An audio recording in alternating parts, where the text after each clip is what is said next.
नमस्कार, मैं डॉक्टर गरिमा सैनी।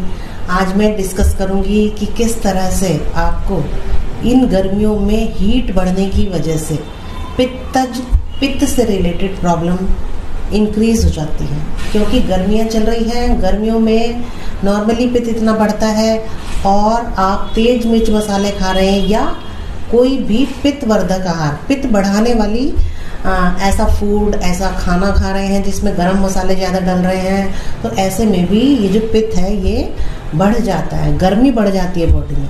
तो ये जो बढ़ा हुआ पित्त है ये क्या करता है, ये आपके ब्लड में जाता है, ये आराम से नहीं बैठता है, ये आपके ब्लड में जाता है, ब्लड के साथ मिक्स हो जाता है। तो जब ब्लड के साथ मिक्स हो जाता है तो ब्लड का ही कलर भी ले लेता है, ब्लड की ही स्मेल भी ले लेता है और ब्लड की क्वांटिटी को, खून की क्वांटिटी को बढ़ा देता है, पूरे ब्लड को पित्त से भर देता है। तो इस कंडीशन को हम लोग रक्त पित्त कहते हैं, ब्लड में पित्त का बढ़ जाना। और इस वजह से आपको सभी प्रॉब्लम्स होती हैं, स्किन डिजीज होती हैं, पित्त बढ़ता है, आपके हीट बढ़ती है बॉडी में।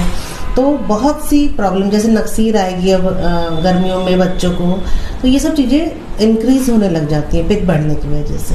तो कहना चाहूँगी कि आप जो है फोकस करें कि किसी भी तरह ये पित्त बढ़ने ना पाए।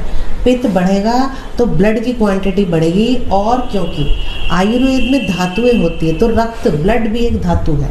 तो जैसे जैसे रक्त, मांस, मेद, तो आपका जो मांस है, मेद है, वो सब एक लिक्विड फॉर्म में आ जाएगा, क्योंकि ब्लड की जो धातु है वो भी लिक्विड हो गई है, पित्त ने उसे और लिक्विफाई कर दिया है, उसकी क्वांटिटी बढ़ा दी है। तो ऐसे में क्या होता है, जब मेद और मांस भी लिक्विफाई हो जाते हैं तो आपका जो ये ब्लड है ये बहुत परेशानी क्रिएट करने लग जाता है। पूरा ब्लड ही डिस्टर्ब हो गया है, पित्त बढ़ गया है, हीट बढ़ गई है, आपको रक्त पित्त, मतलब ऐसी परेशानियां, पित्त से रिलेटेड सारी प्रॉब्लम, सारी डिजीज होने स्टार्ट हो जाएगी।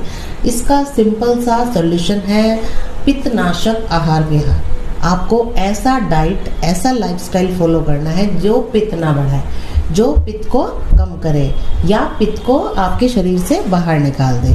तो सिंपल स्टेप रहते हैं। ये सिंपल स्टेप मैं अपने नेक्स्ट वीडियो में आपसे डिस्कस करूंगी। तब तक कहना चाहूँगी कि बेल का शरबत, नारियल पानी, ठंडी ठंडी चीज़ें, चंदन का शरबत, इस तरह से उशीर, खसखस का शरबत, ये सब शरबत आप पीते रहें, क्योंकि गर्मियों का पीक चल रहा है। तो ऐसे में आपका ज़रूरी है कि इस बढ़े हुए पित्त को आप कम करती रहें और अपने को सही रखें। आपके हाथ पैरों में जलन हो रही है, आपके पेट में जलन है, आपका खाना ठीक से नहीं पच रहा है, आपको नींद ठीक से नहीं आ रही है पित्त बढ़ने की वजह से, तो एक पॉइंट नहीं है, बहुत से पॉइंट हैं जो कि एक वीडियो में डिस्कस नहीं किए जा सकते।